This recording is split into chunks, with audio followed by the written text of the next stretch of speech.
Part 2 இதுதான். அந்த நம்ம மாவோடு அரைச்சி வச்சுருந்தோம்ல, அந்த பவுடரை வந்து நம்ம நல்லா பிளெண்ட் பண்ணிட்டோம்.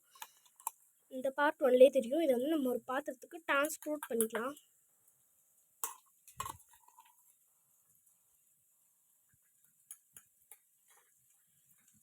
இது ரொம்ப மைல்டாக இருக்கணும், கொரகொரன்னு இருக்கக்கூடாது. அண்ட் இது வந்து மிக்சியிலேருந்து இதில் வந்து நம்ம டிரான்ஸ்போர்ட் பண்ணிட்டோம். அண்ட் அதுக்கப்புறம் நம்ம என்ன பண்ண போகிறோம் வாங்க சொல்கிறேன்.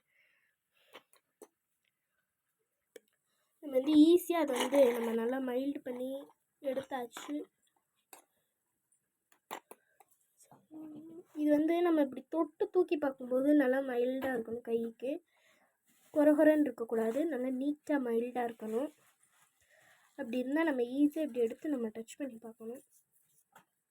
கருப்பட்டி வந்து நம்ம நல்லா உடச்சிக்கணும். அண்ட் இதுக்கு வந்து கருப்பட்டி தான் சேர்ப்பாங்க. அந்த ஊதாங்குழலை வச்சு உடச்சாச்சு. ஒரு குட்டி பாத்திரத்தை எடுத்து நம்ம அதில் கருப்பட்டி நமக்கு தேவைக்கேற்ற அளவு போட்டுக்கணும். யாருக்கெல்லாம் இந்த ஜாகரியும் கருப்பட்டியும் ஒன்று தான். அண்ட் இதெல்லாம் யாருக்கு இந்த ஜாகரி உங்களுக்கு ரொம்ப பிடிக்கும்னு சொல்கிறவங்களாம் கமெண்ட் பாக்ஸில் கமெண்ட் பண்ணுங்கள். நம்ம இவ்வளோ கருப்பட்டி எடுத்துருக்கோம். அண்டு இதுக்கு வந்து இந்த கருப்பட்டி வந்து கரெக்டாக இருக்கும். இத்தனை மாவுக்கு இது கருப்பட்டி கரெக்டாக இருக்கும். அண்ட் இதில் வந்து நம்ம வாட்ரு சேர்த்துருக்கோம், தெரியுதான்னு உங்களுக்கு தெரியும். அந்த ஜாகரிக்குள்ளே வாட்ரு சேர்த்து அடுப்பை ஆன் பண்ணிடணும். அடுப்பை நம்ம ஆன் பண்ணியாச்சு. ஜாகரியும் நல்லா பாயில்ட் ஆகிற வரை நம்ம விட்டுறணும். உங்களுக்கு மிக்ஸ் ஆகிறது நல்லா தெரியும்னு நினைக்கிறேன். இதை வந்து நம்ம கைவிடாமல் கிண்டிட்டோம். அண்ட் இந்த மாதிரி ஒரு ஸ்டீல் கரண்டி எடுத்து நல்லா கிண்டணும்.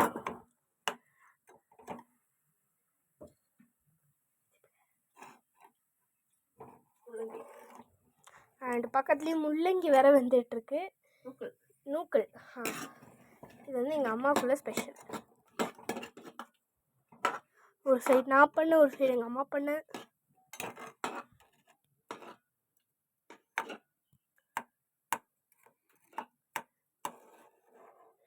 இந்த ஜாகரி எல்லாம் நல்லா மெல்ட் ஆகணும்.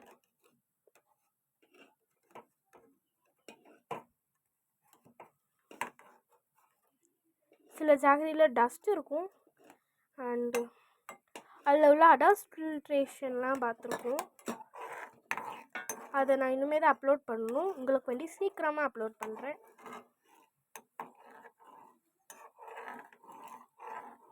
நூக்கல் வந்து எப்படி செய்யணுன்றது பார்க்கலாம் அடுத்த வீடியோவில். அண்ட் இது பாயில்ட் ஆகிற ஸ்டேஜில் வந்துருச்சு. உங்களுக்கு அது பாயில்ட் ஆக தெரியுதுன்னு நினைக்கிறேன். அண்டு பாதி கருப்பட்டிஸ் பாதி ஜாகரிஸ் வந்து மெல்ட் ஆயிடுச்சு. இதை இப்போ நம்ம சிம்மில் வச்சாச்சு, தெரியுதுன்னு நினைக்கிறேன் உங்களுக்கு. இதை நம்ம அடுத்த கட்டடிக்கு கொண்டு போகலாம். அண்ட் உங்களுக்கு மஞ்சள் பொடியில் கலப்படம் இருக்கா இல்லையான்னு கண்டுபிடிக்கவும் ஒரு வீடியோ அப்லோட் இருக்குது. அது போய் பார்க்காதவங்க சீக்கிரமாக, அதுவும் எங்கள் வீட்டில் உள்ளதை யூஸ் பண்ணி பார்த்துருந்தேன். அண்டு கம்பேர் வித் எதுக்குள்ளதில் உள்ள கம்பேர் பண்ணல. அண்ட் இந்த டிப்ஸும் ஈஸி தான். இது நீங்கள் பண்ணலன்னா உங்களுக்கு மஞ்சள் பொடி வீட்டில் கிளியராக சுத்தமாக நம்ம ஏமாறக்கூடாது, நம்ம நீட்டாக வாங்கணும்னு நினச்சிங்கன்னா அந்த வீடியோவை போய் பாருங்கள். அதில் என்னென்னலாம் நடக்குதுன்னு பார்க்கலாம்.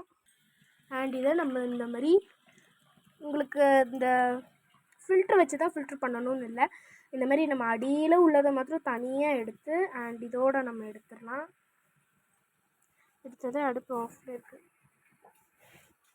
அடுப்புலையும் மறுபடியும் அதை கழுவிட்டு வந்து வச்சாச்சு. அண்ட் இந்த ஜாகரி தண்ணியாக ஊற்றியாச்சு. அண்ட் இது உடனே பாயில்ட் ஆகிடும், ஏன்னா நம்ம ஹீட்டோடு ஊற்றுனதுனால கரெக்டாக இருக்கும்.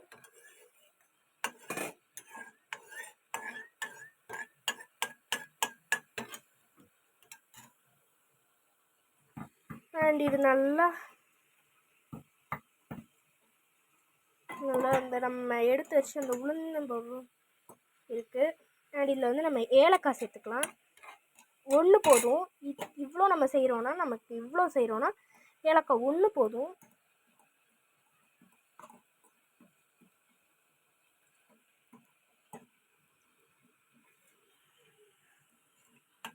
அண்ட் இதோட வந்து நம்ம 1 ஸ்பூன் போட்டு அப்படியே கிண்டிடணும். நம்ம கைவிடாமல் மிக்ஸ் பண்ணிக்கிட்டே இருக்கணும்.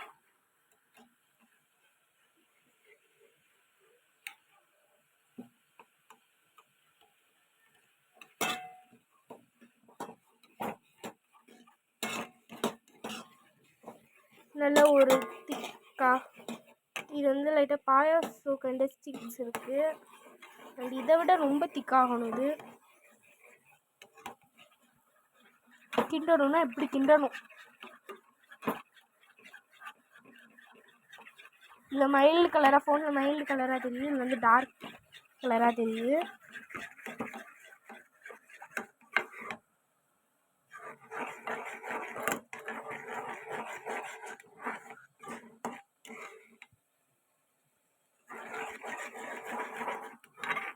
இப்போ அடுத்த நம்ம ஹை ஃப்ளேமில் வச்சு கிண்டணும். திக்கான கண்டஸ்டிக் வந்துருச்சா? பாயசம் மாதிரி இருந்த கண்டஸ்டிக் வந்து கொஞ்சம் திக்காகிடுச்சு. அண்ட் இதை கைவிடாமல் கிண்டணும், இல்லைன்னா அடி பிடிச்சிரும். நம்ம எவ்வளோ சேர்க்குறோமோ அவ்வளோக்கு தான் அந்த பவுட்ரு அந்த களி எல்லாம் வரும். களி ஆனால் அவ்வளோ வராது. இந்த மாதிரி கிண்டுற களி வந்து கொஞ்சம் எக்ஸ்ட்ராவே வரும். ஏன்னா ஜாகரிக்குள்ளே வாட்டர் நம்ம சேர்க்குறோம்.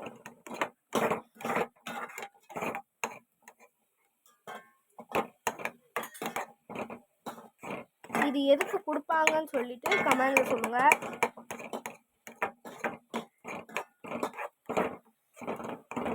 நல்லா ஸ்டிக்கியா ஆயிடுச்சு. அண்ட் இதை மறுபடியும் நம்ம கிண்டிக்கிட்டே இருக்கணும்.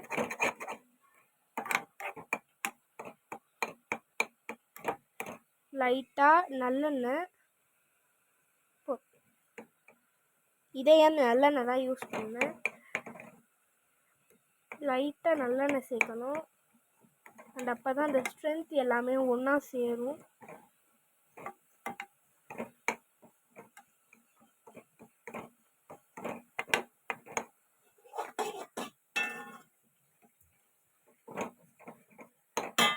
நல்லா மிக்ஸ் பண்ணிடணும். இது அல்வா பதத்தில் வந்துருச்சு. ஃபஸ்ட்டு பாயாசம், நெக்ஸ்ட்டு ஸ்டிக்கி, இது வந்து அல்வா பதத்தில் வந்துருச்சு. இதை நம்ம நல்லா கிண்டிக்கிட்டே இருக்கணும். கிண்டி கை வலிக்குது. எங்கள் அம்மா கிண்ட வச்சிட்டேன். கிண்டணும்னா இப்படி கிண்டணும் அப்படின்னு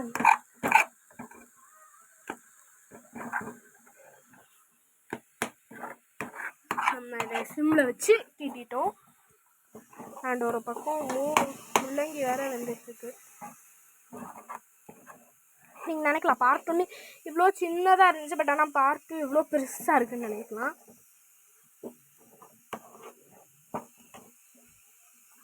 உங்களுக்கு அதே மாதிரி சேலஞ்ச் வீடியோஸ்லாம் வேணும்னா கமெண்ட் பண்ணுங்கள்.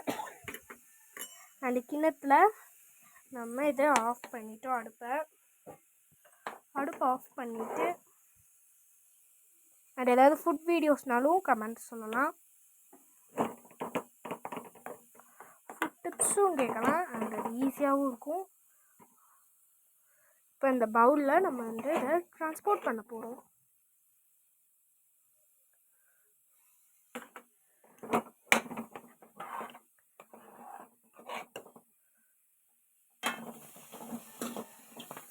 இங்கே பார்த்து அங்கே கரிஞ்சிருச்சு.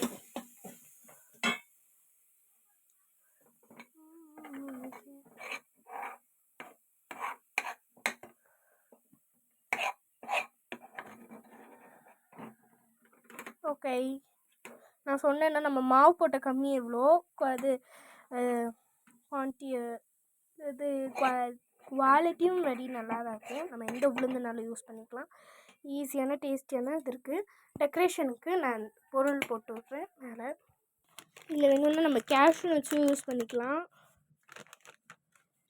உங்கள் வீட்டில் எந்த ஃப்ரூட்ஸ் இருக்கோ நம்ம அதை போட்டுக்கலாம். நான் வந்து கேஷ்யூ நட்ஸ் போட்டிருக்கேன். இதை கவுத்தரலாம். அண்டு சாஃப்டான நம்ம ஃப்ளஃபி உளுந்தங்களி ரெடி. அவ்வளோ சூப்பராக இருக்கும். நம்ம ஃபெவிக்ரிக் ஒன்றுமே போடல, சூப்பராக இருக்கும். இந்த வீடியோ உங்களுக்கு பிடிச்சிருந்தா லைக் பண்ணுங்கள், ஷேர் பண்ணுங்கள், கமெண்ட் பண்ணுங்கள். அண்ட் மறக்காமல் பெல் ஐக்கானை கிளிக் பண்ணுங்கள். சப்ஸ்கிரைப் பண்ண மறந்துடாதீங்க.